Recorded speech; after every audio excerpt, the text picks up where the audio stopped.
Live streaming is on.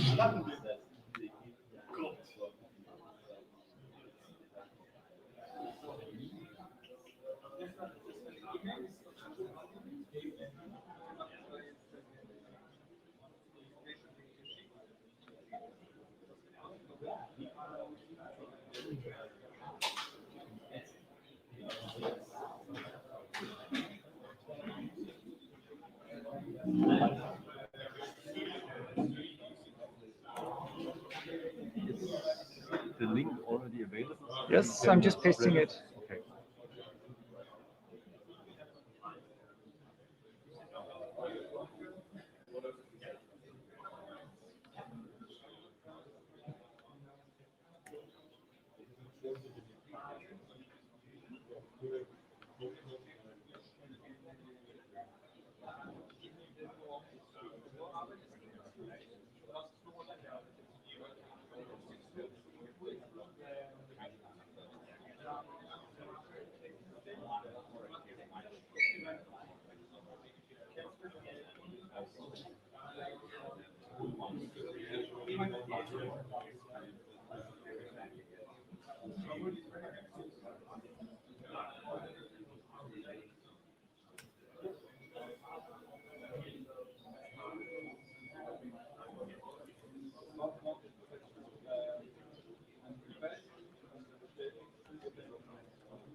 die Typs und die können wir dann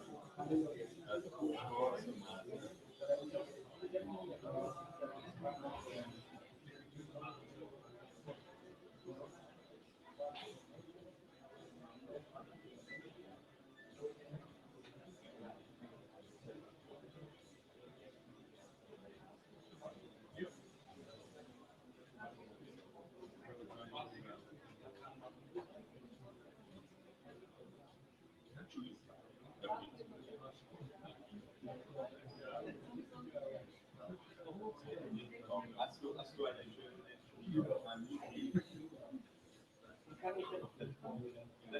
dann wäre das anders. Du sparst mir sehr groß. Wollen wir nicht ja, also wie sieht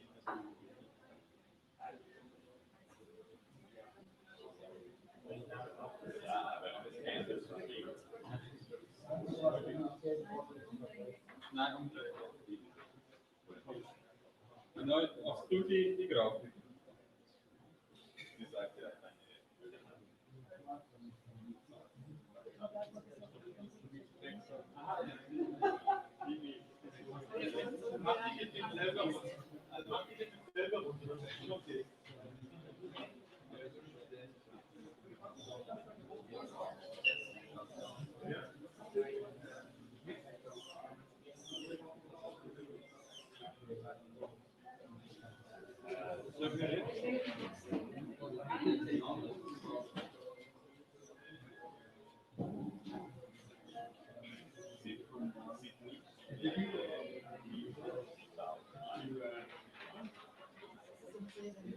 ja,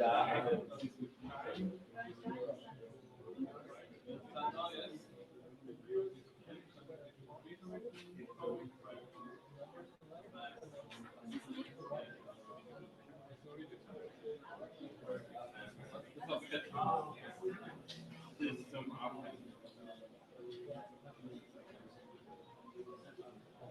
Du kommst auf nicht 1,22 aufschreiben.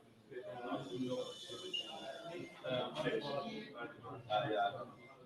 Also jetzt kannst du schon mal da so aus.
Bei der dritten Chance jetzt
Also ich hätte auch viel Bilder.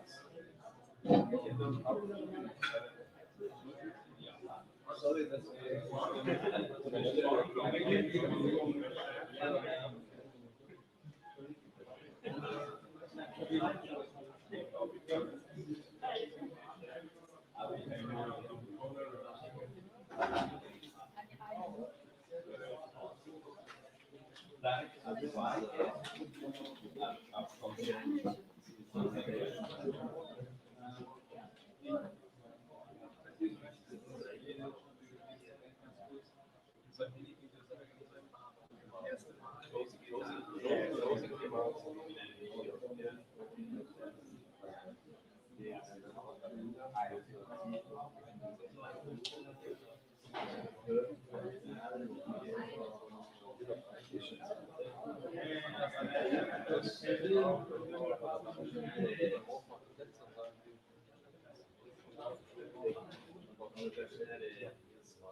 das bin schon wesentlich. Was wird gesagt? Ah, das ist ja, ich war Fragen zum Lesen. Drei, vier Fragen. Ja, aber Fragen zum Lesen, aber Fragen hier überhaupt gehalten. Ich glaube, das ist überhaupt nicht. Ja, okay.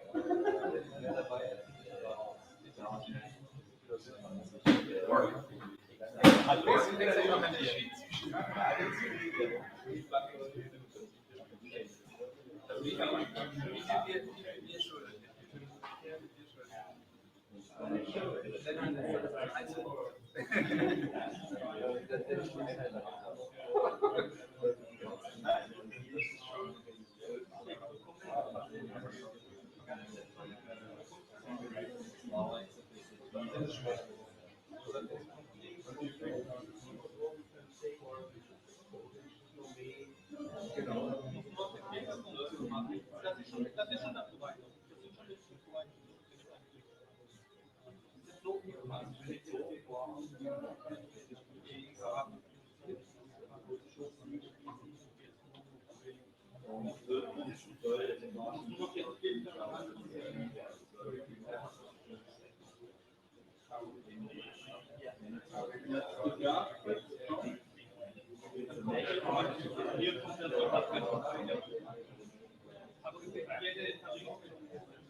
kannst du dir jetzt überlegen, was du sagst.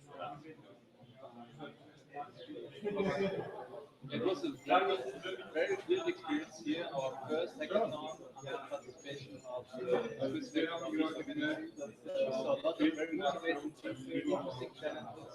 Very glad with the results we have already seen. And yeah, I would like also to take the opportunity to thank the team for the efforts. Great organization from here, and all the team around. And zero question. Thank you very much. Next week, I know really motivated people. And Next time. See you.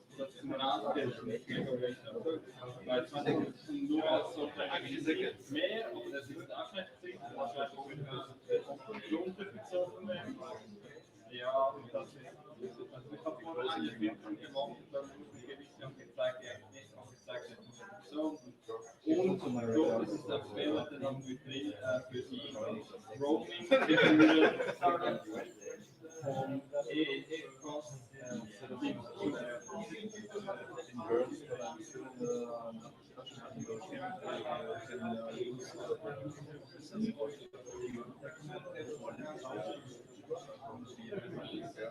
Also funktioniert schon drei Tarife, die ich quasi vorstelle. Aber das wissen wir jetzt. Das jetzt aus.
An der Station wissen, wer zum wer dort anschaut.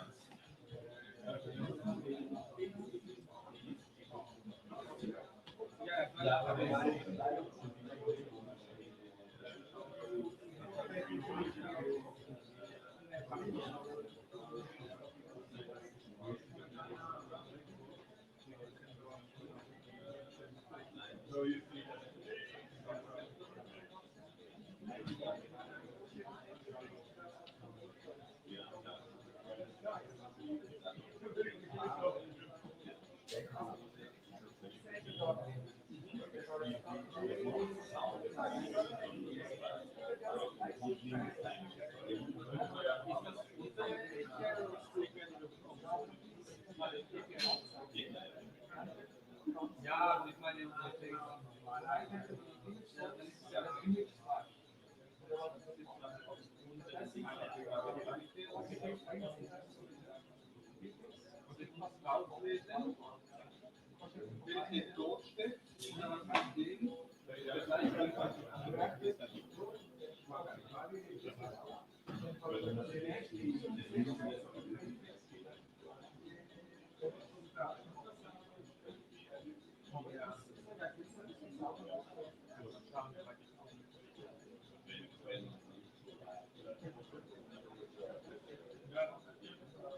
irgendwann vielleicht.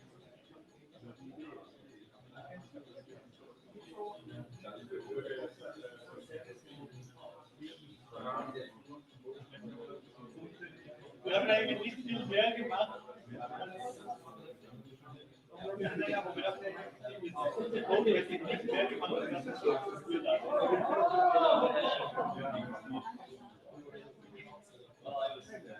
Ja, wir haben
dann musst du sowas nicht machen.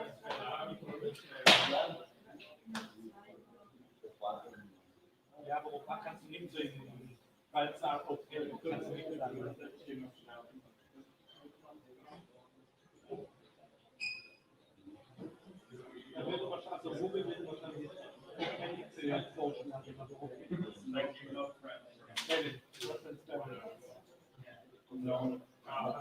non-transparent is already.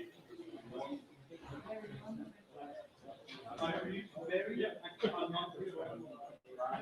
Or our most non-transparent.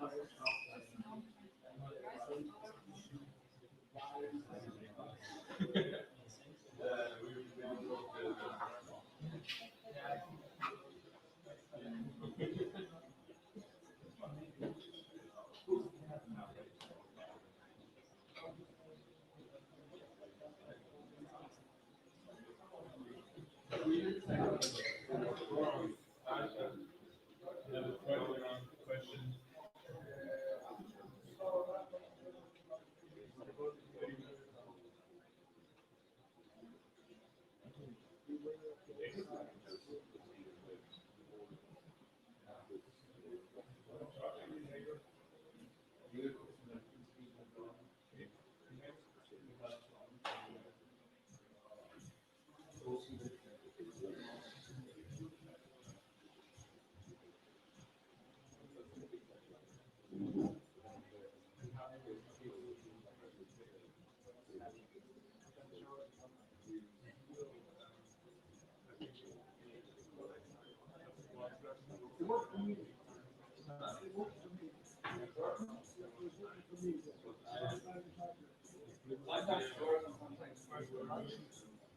Yeah, we have to bring it together. So we can bring it together. So we both of them bring it together.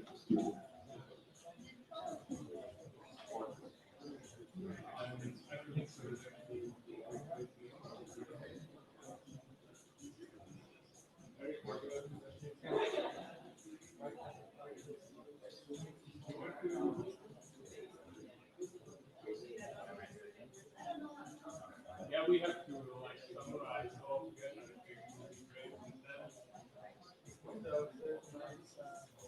That would be great. Yeah, we.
So you as a scientist. I only know how to like state that.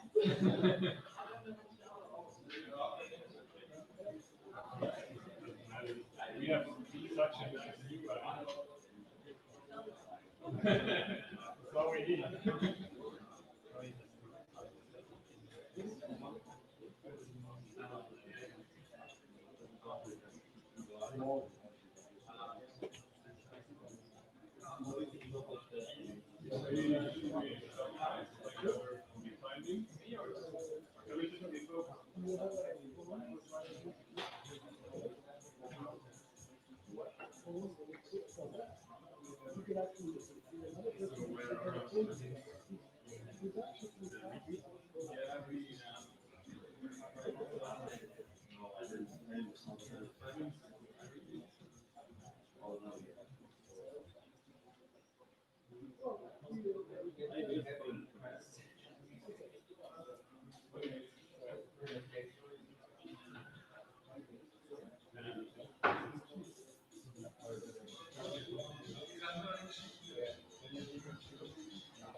Ich glaube, uns ist scheißegal, ob es weitergeht.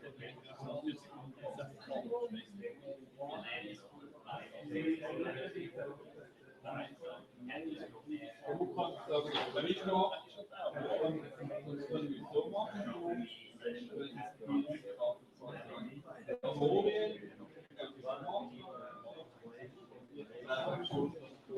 Beispiel. Wie gesagt,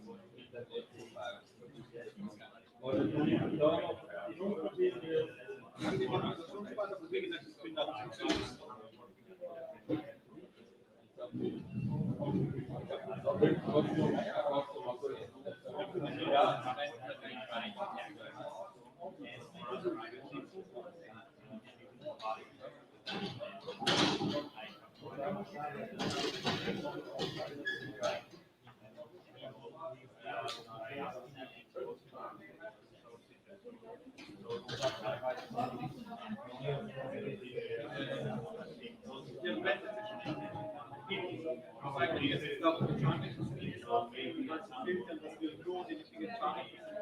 Und jetzt bis jetzt habe ich noch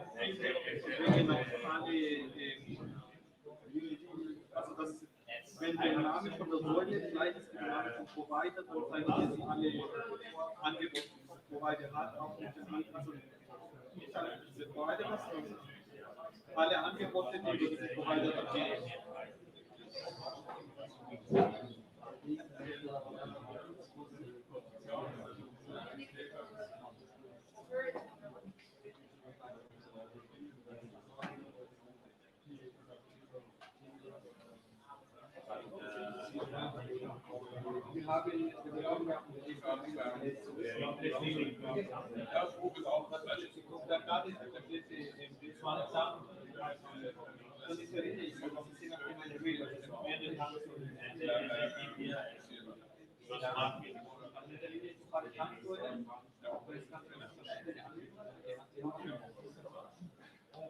Wir haben mehr als erstmal ja, aber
Ja.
Lass mal erstmal stehen.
Wenn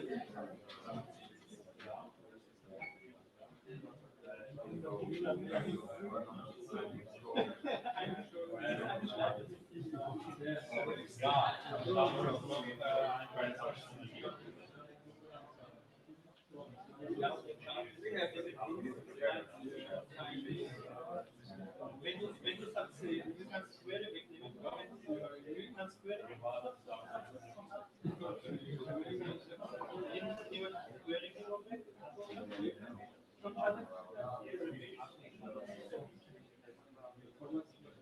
just make one for the code teams. So that they don't have to do this one.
Ganze Übersetzung von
First define what sum of it, right? Which could be what sum of for an output is not the same as what sum of an output. Das hat irgendwie eine Schaf. Das sage ich nur, wenn ich einen Code sage. Please don't buy it. Ja, okay, das lassen sich auch irgendwo als Sprache nicht. Ja, oh, das reicht nicht effektiv, aber du kannst das für dich zu Hause auch.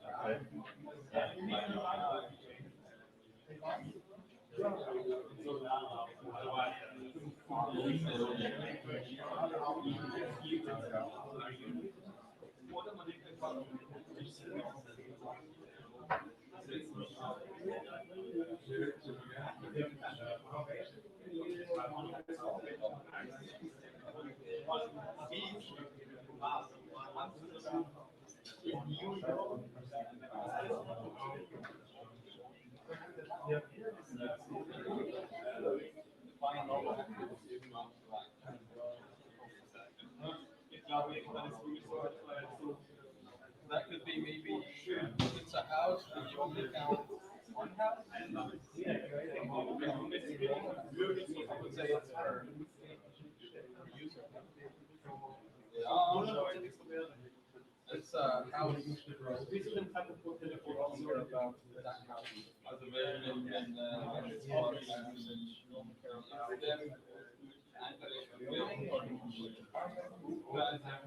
you don't want to compare yourself to other houses.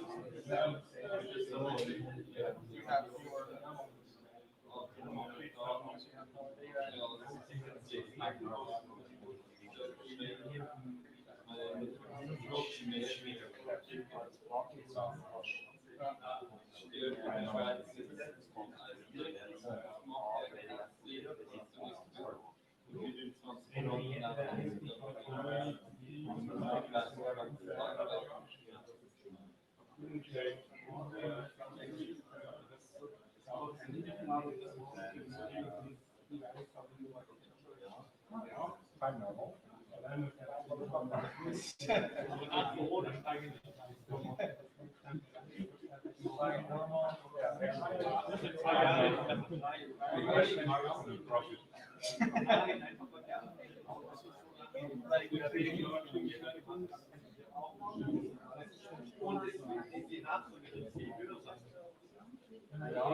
also meine Meinung nach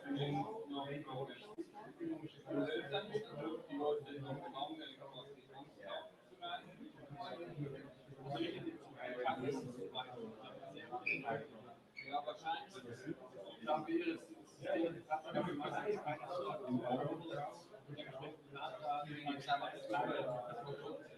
maybe if the smart meter has no reading,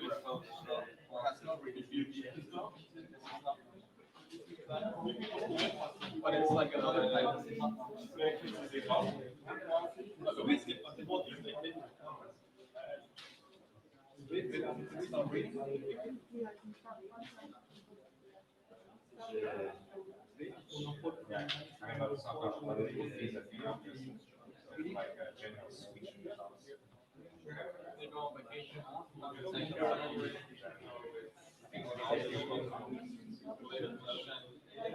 Either meter reading zero, either stop reading stuff.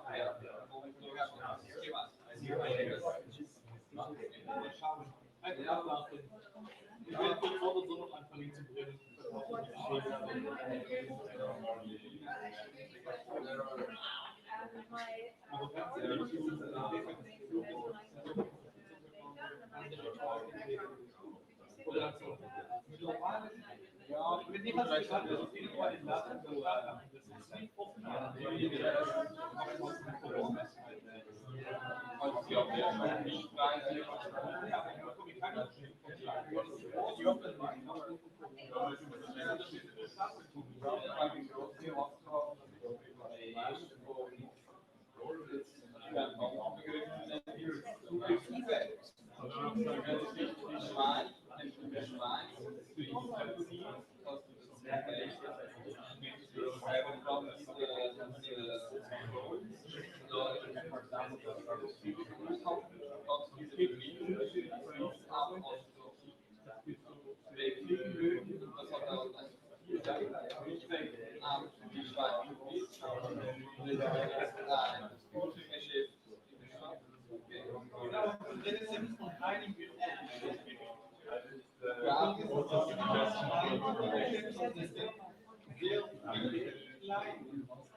Sondern die Arbeitsplätze, die dann auch dass du irgendwann mal da bleibt, direkte Arbeitsplätze, provides noch einen Aufgabe.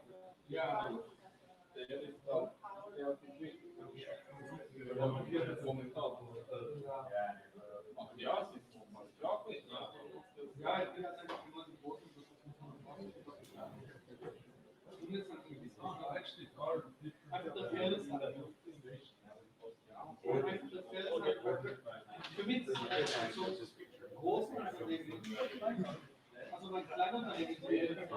Kleineres, nicht mal klein, sondern kleineres Unternehmen. Der Laden ist sehr big ist, sondern halt, keine Ahnung, eine Firma, die Glaswürfel oder so macht.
What if you draw this thing right here? This is normal. Anything outside?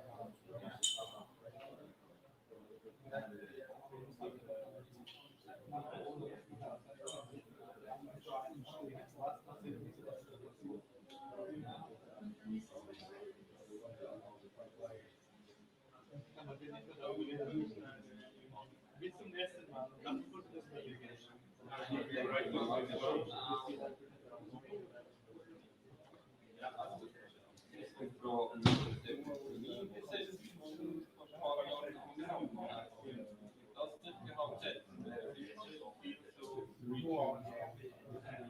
noch mehr improvisieren, noch einfach. So it's a smart meter.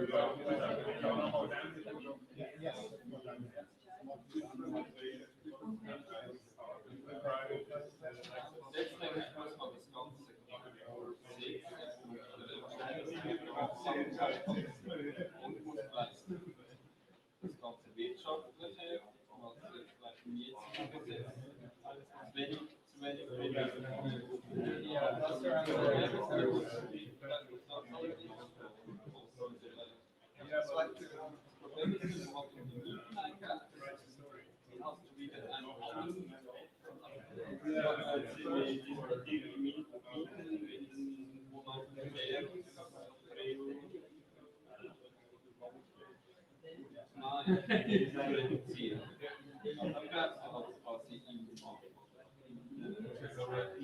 ja, von irgendwie Swissmark, ich weiß nicht, was die Gebühren sind.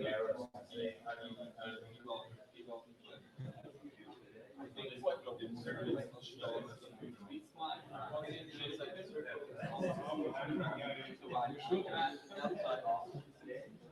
Okay, und das ist quasi für Volkswirtschaft, es gibt sozusagen, weil Swissmark die Vermieter sind ja nicht daran interessiert, dass alle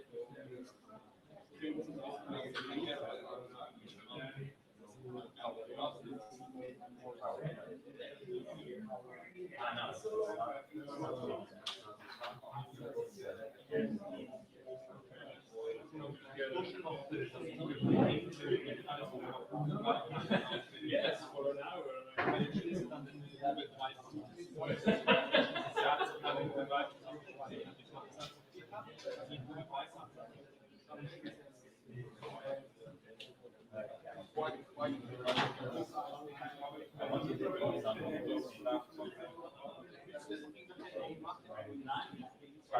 Ich kann es noch passen, aber ich meine, lass es noch ein bisschen Abo nach der englischen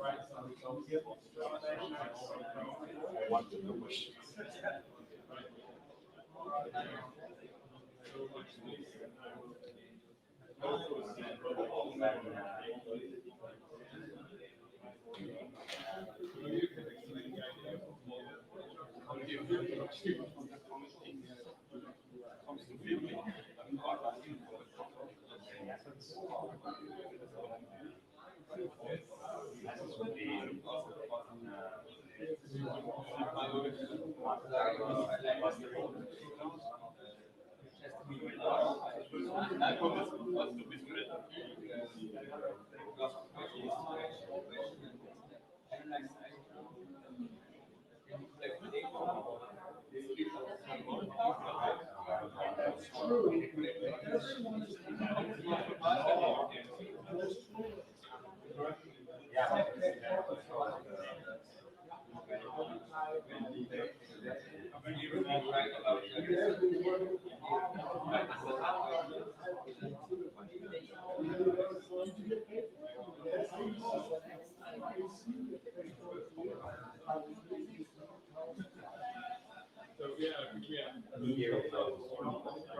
So I guess we're also open with a high school station.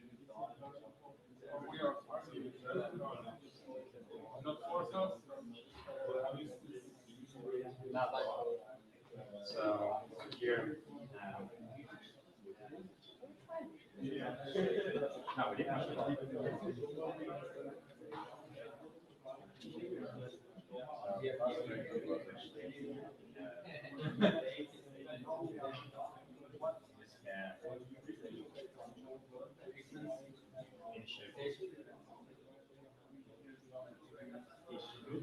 to be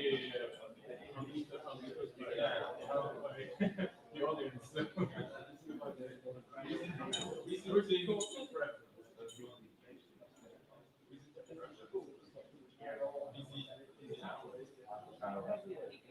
We're seeing preference.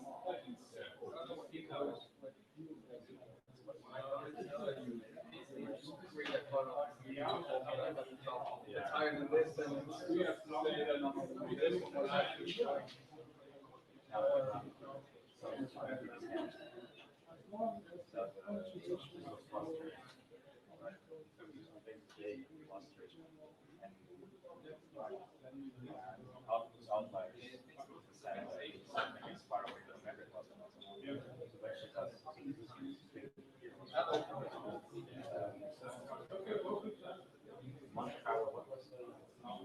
Anomaly equals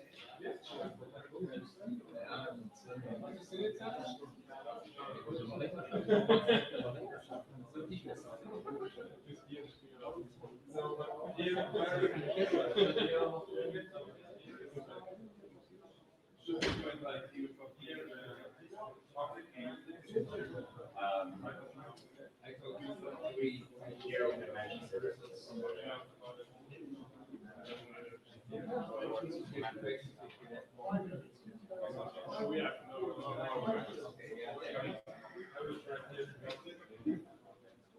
What was I doing?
So hard.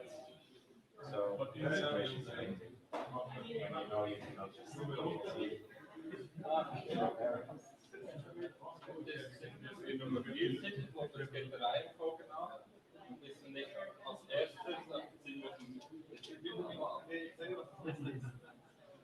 Run, right?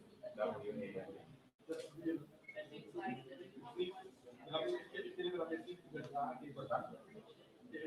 Die Resultate gehabt. Also ich glaube, die Resultate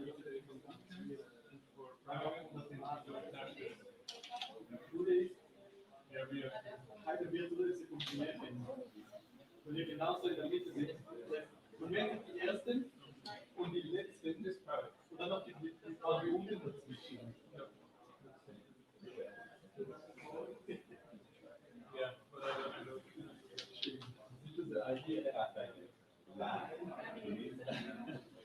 Ja, der alles durch schief geht.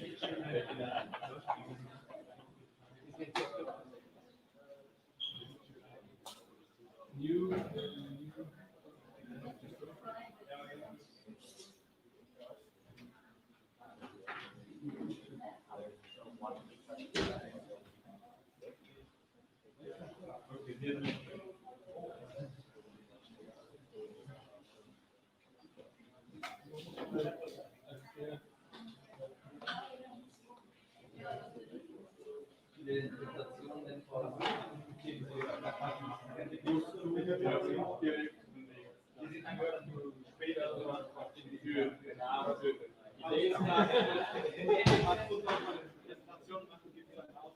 Ja, kannst du zu einem anderen Projekt gehen.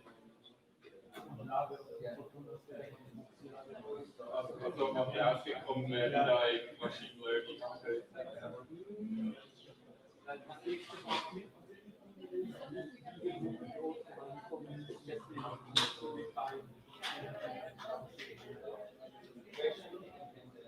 Das war mega interessant. War doch bei der Gruppe, ich dachte, vielleicht macht das jeder nicht. Und dann haben wir so schlau. Aber du wärst ja die ganze Zeit gesessen, ich habe so gelernt.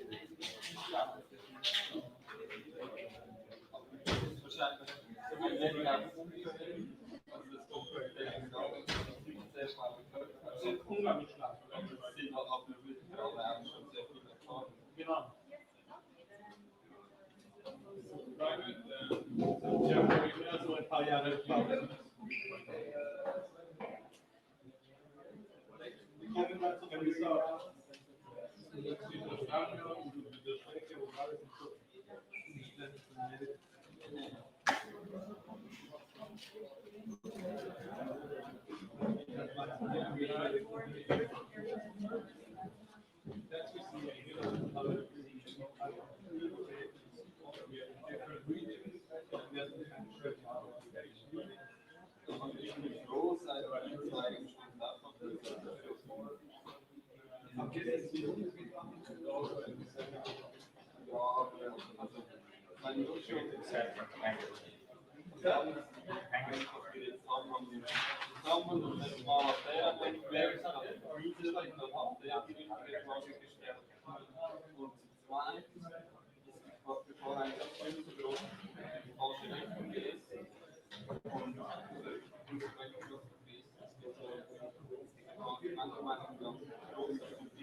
Hey.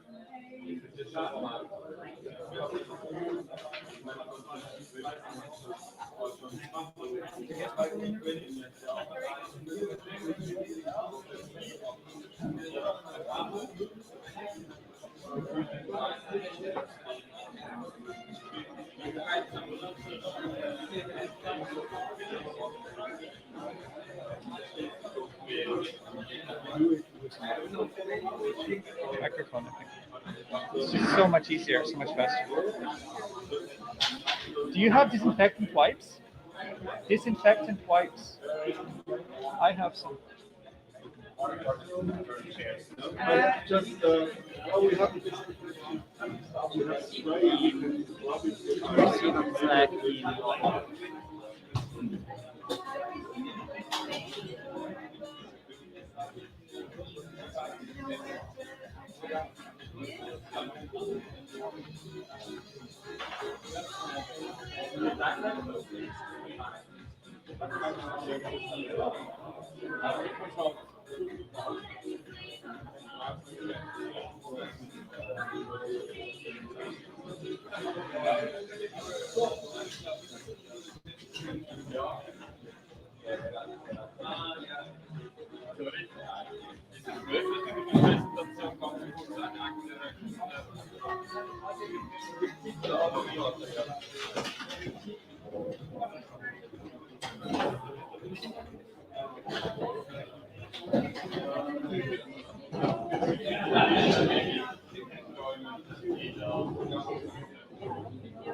So, hello, live streamers. Hello, dear audience. Let's get a nice good look at you. So we currently have 36 viewers on the live stream. Thank you all very much for just being patient with us for a few more minutes as the last people come in to join us here in Brugg. And we will get started right away with the presentations. Just a quick reminder is that we are watching the Energy Hack 2020 hashtag on Twitter. So everyone, please tweet photos, comments, questions to the presenters. And we will make sure that all questions and comments get answered. All right. Maud? So can we plug Yes.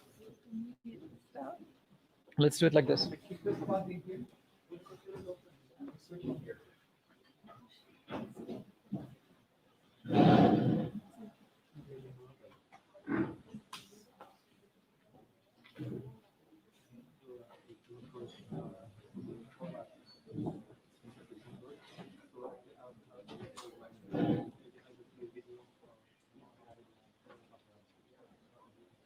Hey, can stand here. fantastical. Yeah.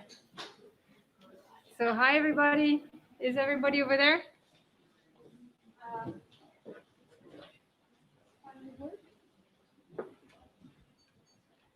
Hi, hi, hi, hi. Oh, it works. Great. Self-detecting microphone.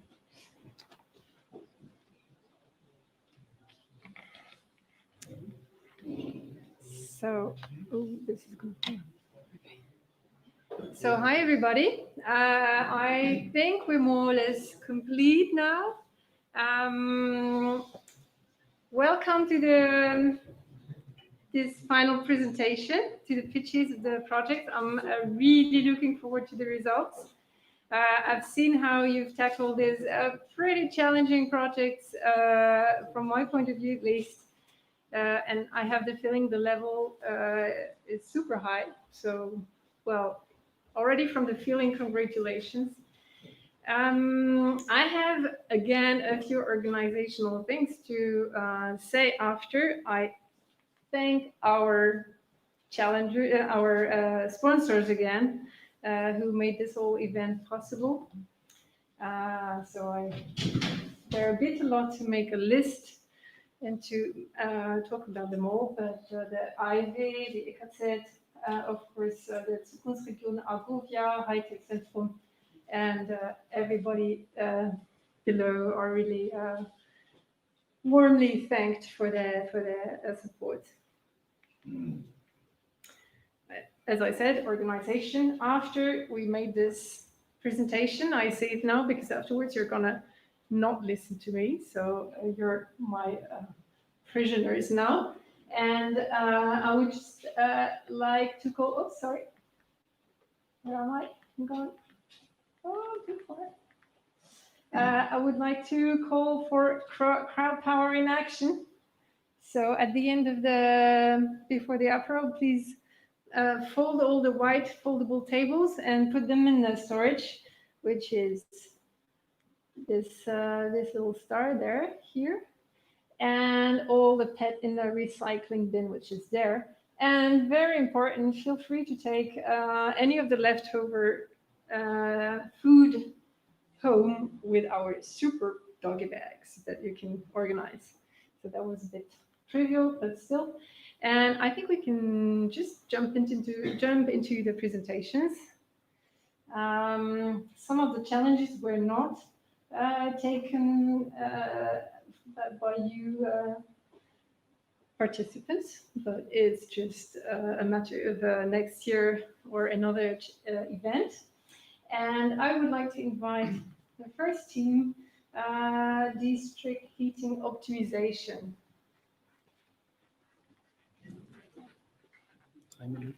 Yeah. Oops.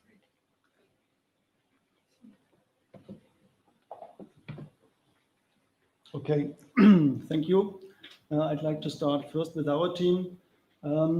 Our challenge was optimization of district heating. This was one of the main pictures we were working with. This is the heat station of a heat district in Canton Aargau, of a small village. And the heart of that heat station are like 4 heat suppliers, a biomass plant, 2 gas heat boilers, and a storage system. And the challenge, to put it in a nutshell, was to decrease the gas peak boiler runtime due to better storage operation, of that storage. And to have a better storage operation, we need to improve storage control, which is quite simple right now. And therefore, we need a heat demand forecast. Here you can see the heat station on the top, the red square, and the heat net, the district heating net with 9, let's say 9 heat sinks on 9 consumers. And when we look closer to the consumers and to the overall heat performance, we see this is the main heat we need in the net. And for the different consumers, which are only 2 shown, the profiles of the heat supply are quite different. So this is quite challenging to put the profiles together and to run a nice forecast. One of the main, I think, different tasks was to get around with all that measured data for the 2 years in a 5-minute distance. And when you think it's quite simple, because heat always depends on the ambient temperature, it's not the case for us, because you can see here there's not a clear line, not a clear dependency between the ambient temperature on the x-axis and the performance. So we put that 9 consumers on a chart, and we can see that only 3 of that 9 consumers are really important for the overall heat supply. And we thought, okay, we can go then with that 3 and make like a more complex model to do a heat supply forecast.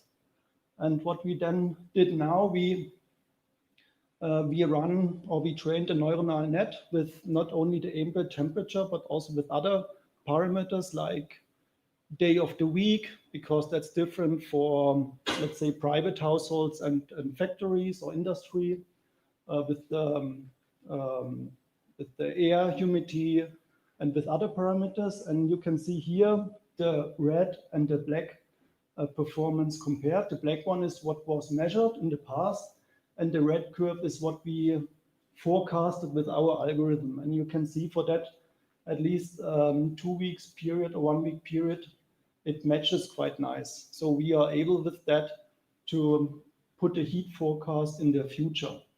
3 minutes. Up to an end. And that's already the last slide. Further proceeding, we have to finalize the forecast algorithm for all main consumers and load profiles and parameters. Then one has to develop a new concept for storage control settings for the boiler and storage vessel. And then we need to implement that to, at first of all, look in the past. Was this working, or would it work for the values in the past? Second one, run the new settings manually, and third, run the new settings automatically. And then when this is all possible, all successful, we could transfer that method to other district heat systems in Switzerland. Thank you.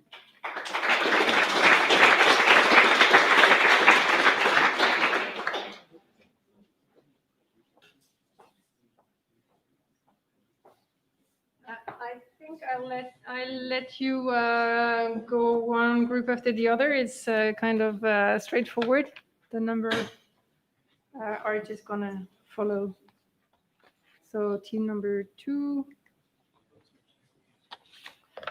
Do you need to plug? Yeah.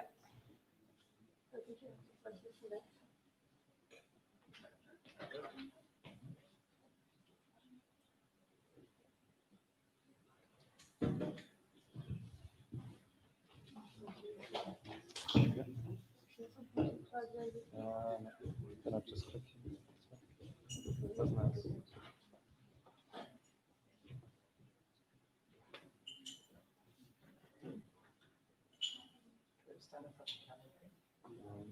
Switch it to Sharpie.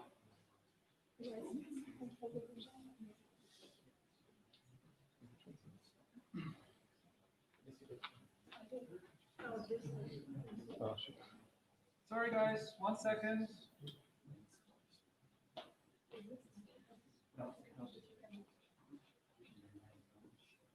Just give it a second, it'll start up.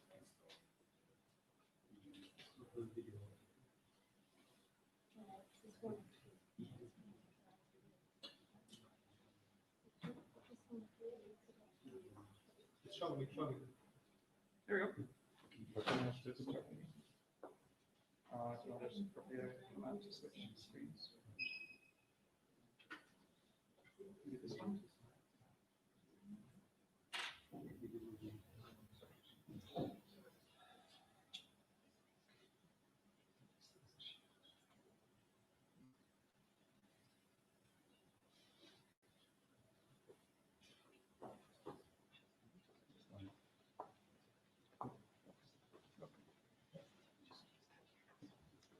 So hi everyone, we dedicated the last 2 days to this challenge, also presented by AEG on how to optimize the self-consumption of 2 of their PV projects they have here in the canton of Aargau. So in a nutshell, the data set was a 15-minute loads and generation data set of a 60 kilowatt peak PV project, with the challenge to generate a model on how to optimize the solar energy self-consumption in the building with a battery system. So our goal was then to derive a storage capacity model from this load and generation data, while considering all relevant trade-offs. And finally, to build a small end-user interface on which end users could calculate the optimal storage capacity for their own load data. So in the beginning, our approach was quite explorative. So we built a battery model and the life cycle cost model, both in Python and Google Sheets. So we derived some fancy graphs to kind of get a feeling on how to model the battery capacity afterwards, independently of the actual load data. So it's applicable to all kinds of projects. And then we designed a small end user interface, which then can be used to actually derive the optimal battery capacity. Let me show that.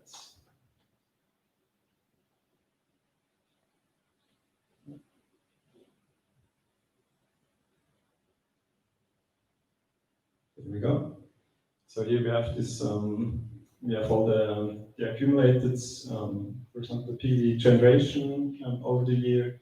We have the accumulated feed-in over the year, total consumption, and green is self-consumption without the battery. And then the end consumer can choose between maximizing economic benefits over the lifetime or to maximize the autarky of the PV system. So autarky is just the ratio between total consumption and consumption derived from the solar or from the PV system. So let me run this. So that maximize for economic benefits. Takes a moment to run it. Now we see that the feeding curve was decreased, which was the goal, so we can use more solar energy in the buildings directly. So now the new self-consumption curve is higher than the one before, and the feeding is lower. And according to the cost model that is running behind, we get the result of a slight net benefit over the project duration. So that's the application of our project. Thank you.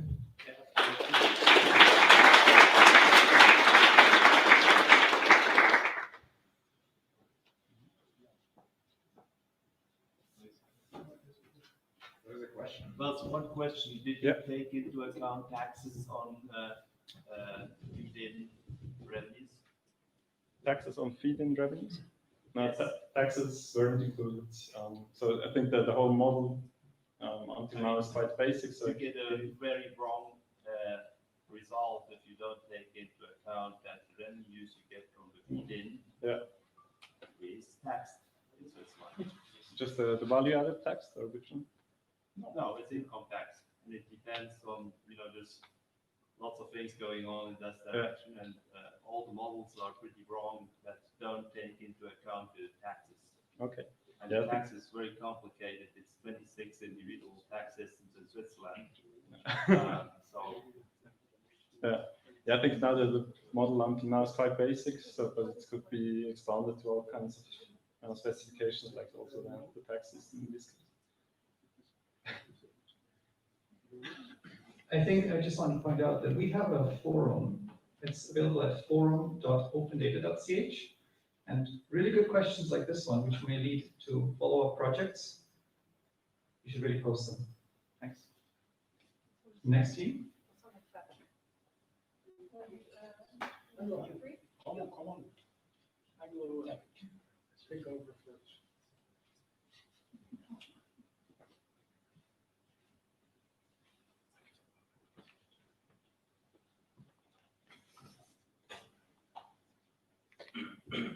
Okay, so our challenge was called Raise Your Own Smart Meter. The goal was to be able to read a smart meter through the customer information interface and visualize the consumption. Why is this important? Because in Switzerland it's mandatory, it's prescribed by law that all smart meters have an interface where the users can read their data. And through this, transparency is increased and individual can manage their own data. They can give their own data to third parties, and thus new business models can arise. So we have a simple setup. We have two smart meters, one smart meter measuring the coffee machine there, and another one measuring a more boring load, the station of Oleg, with some computers. We have then this converter, this M-bus converter that is connecting the smart meter, these two pins, the user information interface, to a Raspberry Pi. And this on this Raspberry Pi, there is a software, proprietary software that is writing on a CSV, is writing the data on a CSV. And this is the whole description. Maybe I can show it here better. So you can see the USB, the Java, the CSV file, and then from there and below, this is what we have developed. So we set up an MQTT broker on the Raspberry Pi, and this is a software that pushes information from the CSV to the web or to the wireless network, and then on the visualization platform, so on the laptop of Derek, we have an MQTT client that is grasping this data, then a Python script writes this data into an influx database, and then we visualize it on Grafana. And now Derek can show you the demo.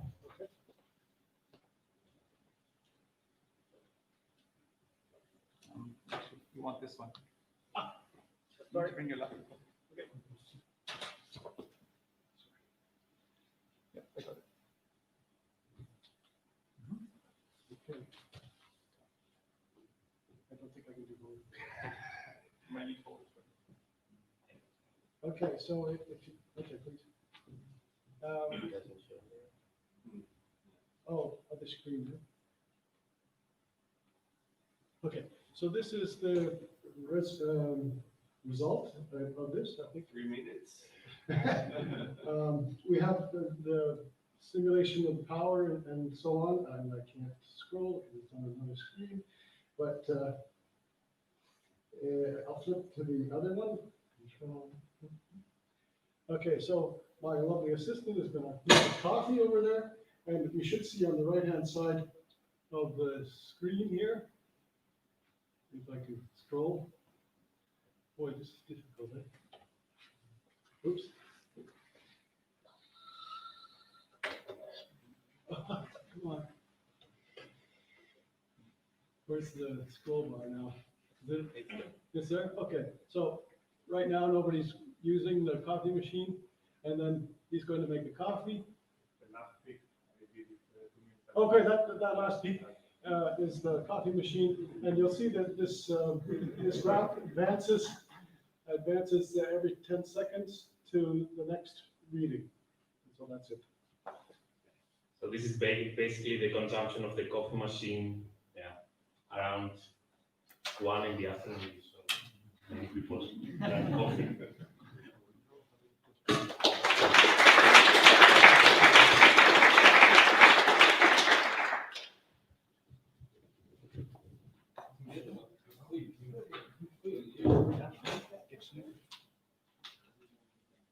Do you have to plug your computer?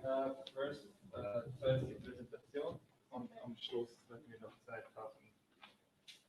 No, my computer finds this is funny, but okay.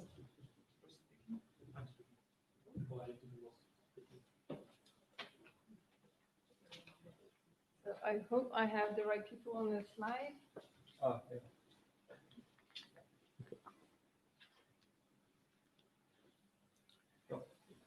So yeah, welcome. We've been working on the cheapest charging around challenge, and our main goal was pretty easy to understand. We just wanted to display on the ichtankestrom.ch web page how much does it cost for me to charge at the station if I'm driving an electro vehicle. But soon enough, we've encountered a big problem.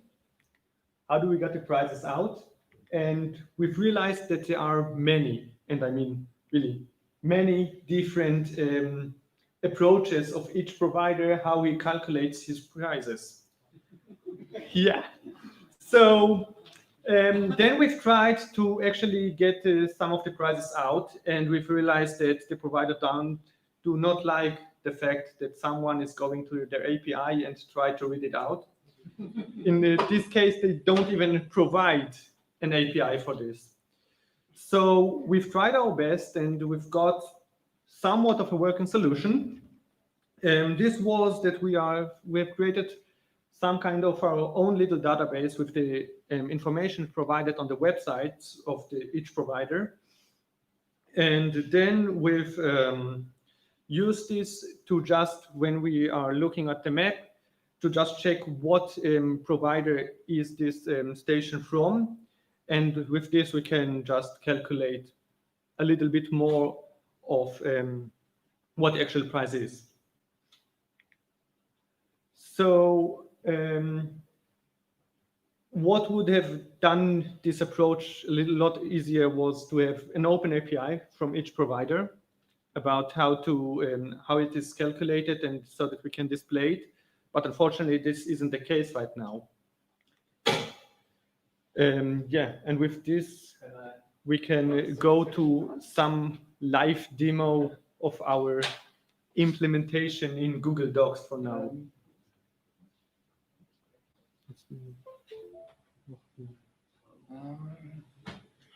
Thank you. So our plan was actually to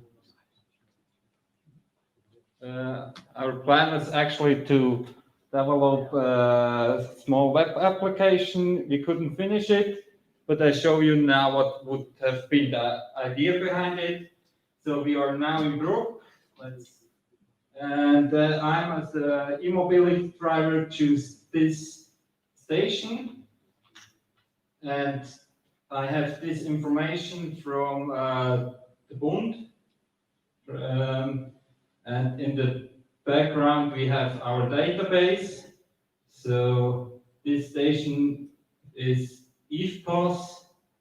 So in our database here we go.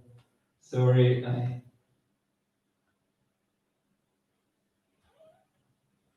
so this and this. Oh shit, sorry. So now you see we have less data plans. Then I make quickly that we have 22 kilowatt. Then here, delete 22. This and this. Okay. And then we need to know the time. So it's 3 o'clock. So this goes out. So here, this goes out.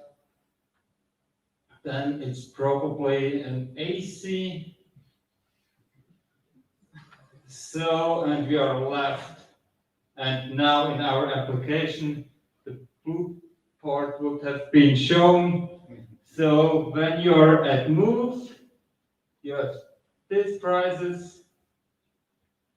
And here you have sometimes per year, sometimes not, sometimes per month, sometimes you pay to plug in. So you see it's still very messy, and you need more information to really say what would have been what would be the cheapest for me. But it will give a little bit a better overview in total. Thank you.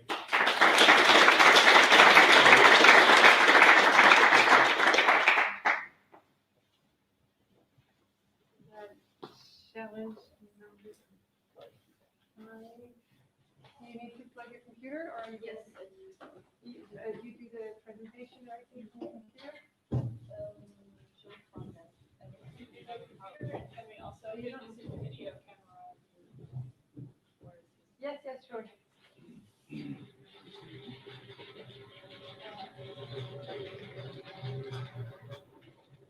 Is this in the camera? Yes. More back. Put it against the wall, ideally. Yeah, it's a bit Yeah. too, yeah, genau. It's a little small. Yeah. That's okay, and we can also see the screen. Yeah. Okay. Do you have an adapter for USB? Yeah, she doesn't have it.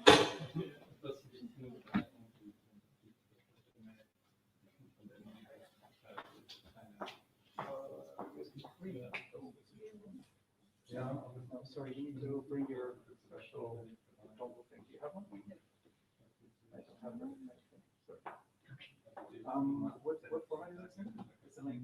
No, it's local. I can Turn up your screen brightness.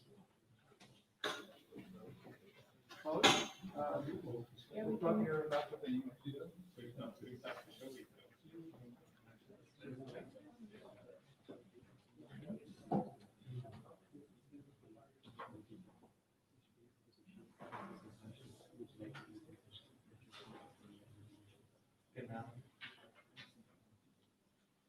Okay.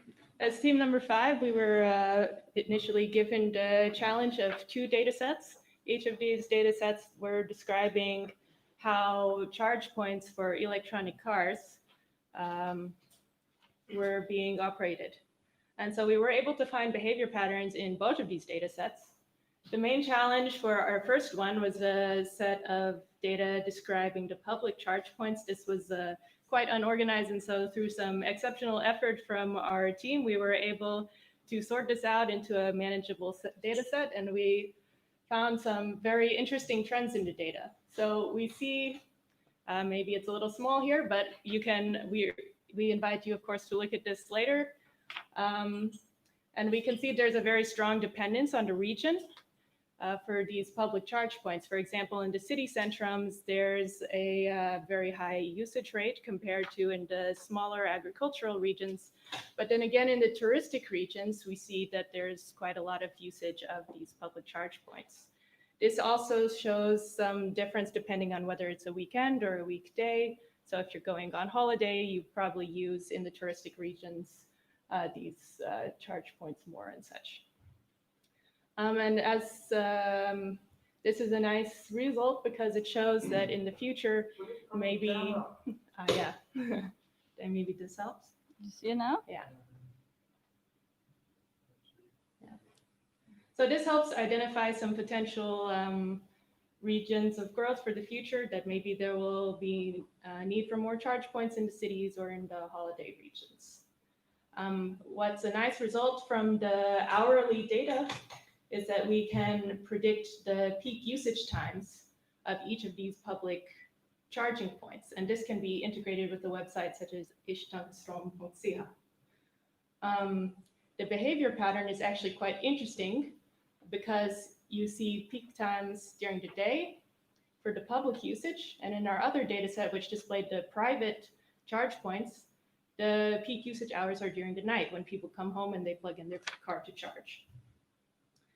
For the private data, we see some information on how the usage of electronic car charging has been increasing over time. We can see that it grows quite steadily, and even COVID doesn't set it back too much. I think that one's at the bottom.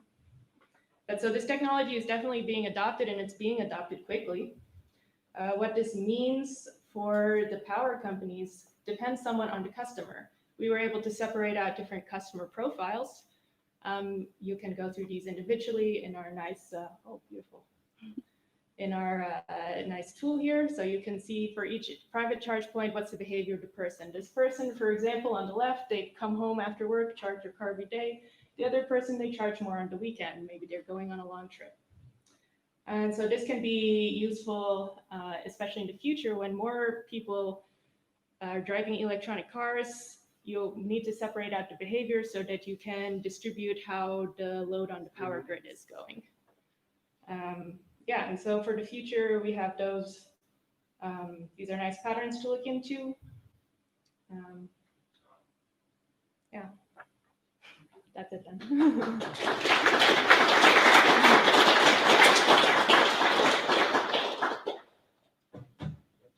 Where did you get the raw data from?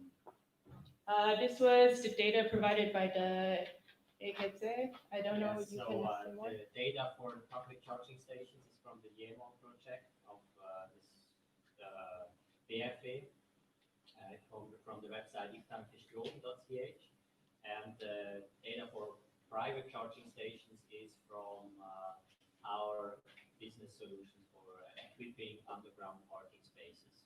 So we do the billing, and therefore we have 15 million values of those charging stations. This data is not public, but we offer it to this. Yes. How did you manage to infer the personal behavior from charging point data? So sometimes you could see, and this was from the private data that we inferred, Okay. mainly these personal profiles, and then you could see this person, they always charge at 7:30 in the morning during the week and such.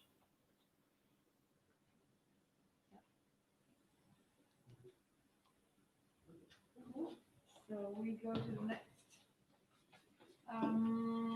challenge, number 6.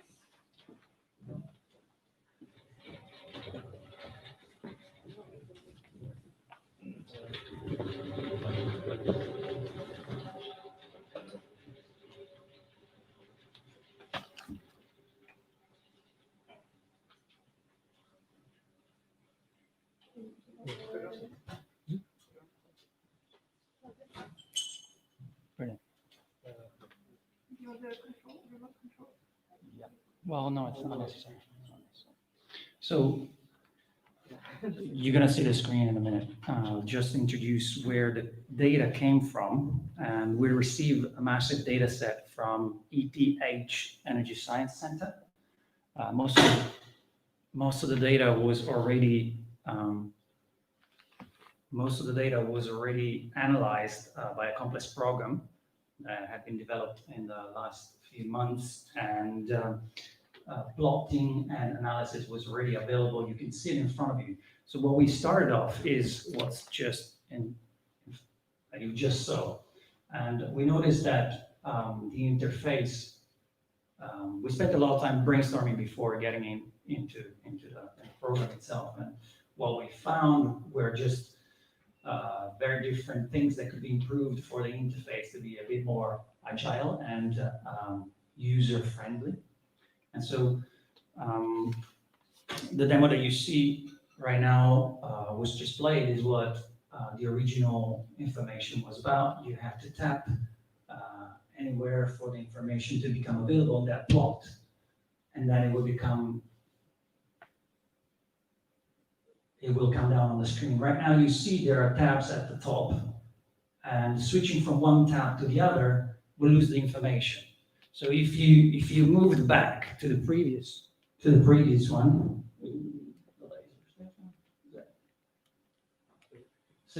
can you pause for a second? Go back. All right, cool. So moving from one tab to the other, the triggers got lost, and so you had to plot again. There was no way to compare data from one tab to the other.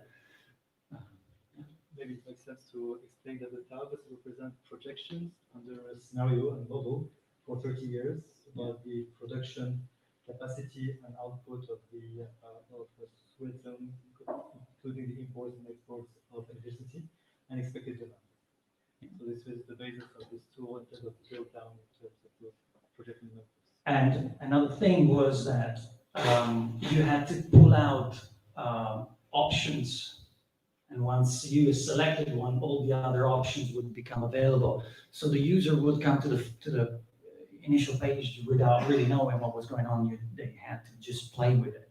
And so during the brainstorming, we came up with multiple ideas to precisely remove the overview, to present an overview, select the parameters, and limit the info on the map.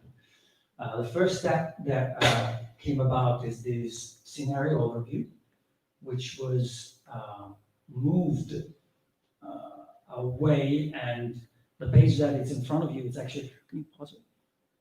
This page that you see right now is an overview landing page that presents these scenarios for decision-making purposes. And so in front of you, we have literally nuclear right here, and a model presenting the shift in time. Same for solar, and same for the other renewables.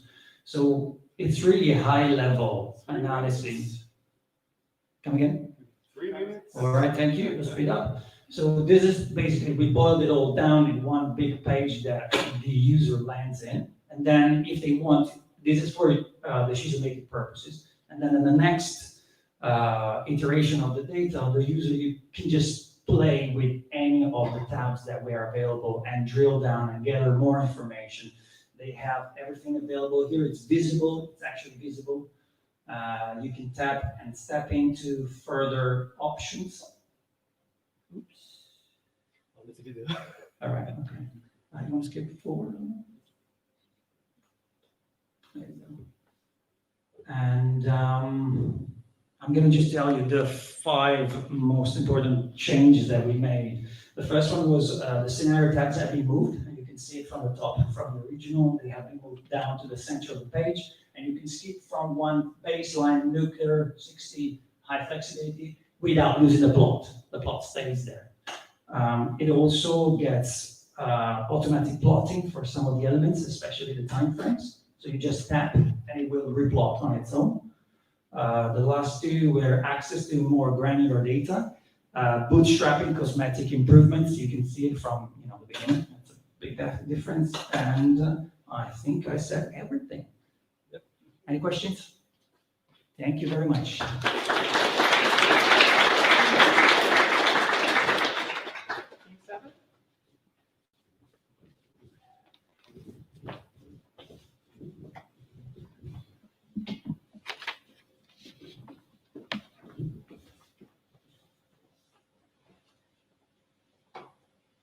Smart meter, team smart meter.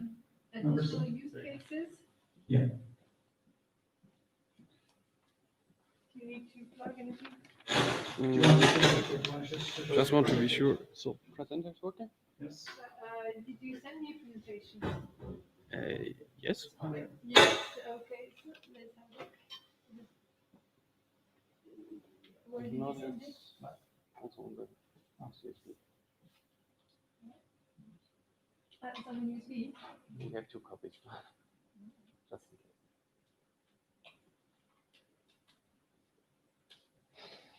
You start talking. Yeah. Okay. So I have the honor. Okay. So I have the honor to represent group number 7 about the new use cases of smart meter data. So we want to empower people with smart meter data, and one of our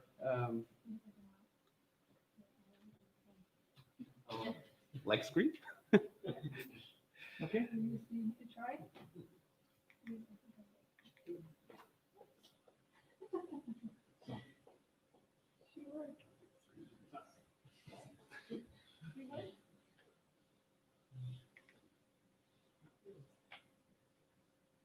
I want to actually show a graph, so it's. Anyone? Mac control keys, shortcuts. Anyone? Not there.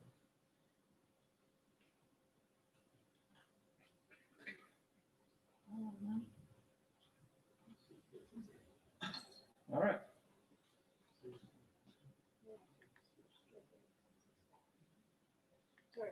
So, okay. So now we have a graph about the electricity market, and we already see that the private households are with 33% holding the biggest share of all, and it's so there are pre-assumptions that this percentage or the share of the private household will grow in the future. That's why we saw this is the group where we can have the biggest impact. Now I will present our example consumer, Mary, who wants to take actions against climate change. And her main problem is she don't know how to do this. And we want to offer Mary a certificate which will show her how the rating of her current flat is and of her potential new flats could look like. So, and in regards to this certificate number or rating, she can get consulting advice to find action which are suitable for her, and we will provide offers as a business to tackle these actions. Like, okay, you could use a central heating system, and we will install your central heating system, for example. how will this look like? So we have with smart meter data, a continuous monitoring of the energy consumption and see how the real energy consumption in a private household looks like, and create a rating which shows in comparison to other private households in the neighborhood how this energy rating looks like. And it will be presented in an easy, understandable way, like a A+ rating or a B rating or a C rating. So everyone should know, and it's not like a huge formula and nobody understands besides the scientist who wrote the article. So in regards, so after you know your grade or your rating, you can choose or get some options available, like most probably your house could be more insulated, or you can choose different heating systems or district heating system. And the reasons why a person could choose these options are different. So some will tackle these options because they want to be cost efficient, other people want to be sustainable, and of course sustainability is our main customers in mind. So people who want to be sustainable will look like this, but also people who want to save money will also find it very useful. So we will combine different sources of information to get an overview, to get this rating. And we will see here which data will be used. For example, we have the oil consumption as well as the electricity consumption. 3 minutes. Thank you. And everything together will be expressed in one rating number. Next step for us is we will look for early adopters who will get this certificate. We will found a startup who will run this certificate service, implement software and service in the background, and start with some marketing campaigns, like a huge battle between Bern and Zurich, who will have less energy consumption, to get the market aware of this new product. So thanks to the team, and any questions can be asked as we know in Slack, or if you just ask us.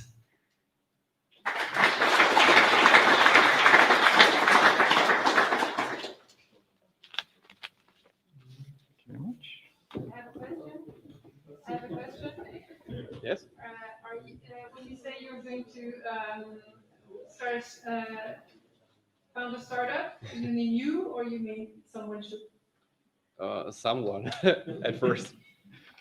So we were more discussing about options and not actually planning it. Was busy enough to find a solution. Okay, so you're still thinking about who should do it. Yeah. Sorry? He wants to do it. You want to do it. Okay, so at least somebody wants. Okay, that's great. Okay. Any other questions? Okay. So let's go to the next challenge.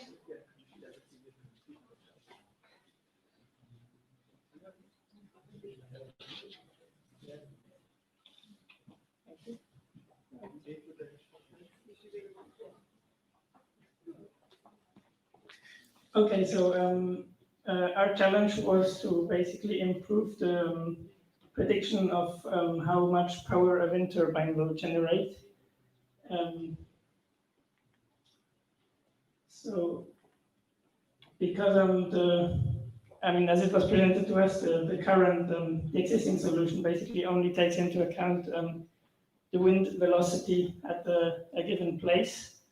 And it seems that there are other factors that can influence this power output quite a lot. One of them is how turbulent the wind is, and the other one is the shear factor, so that is how much the wind velocity changes with the altitude. And so what we tried to do is basically, we were given a data set of that came from simulations, from physical simulations of a wind turbine with different parameters of these velocity, turbulence, and shear factor, and to basically develop a model that could then predict the power output. So what we did is we just tried different machine learning solutions, so both more classical things like decision tree ensemble models and also neural networks. So here on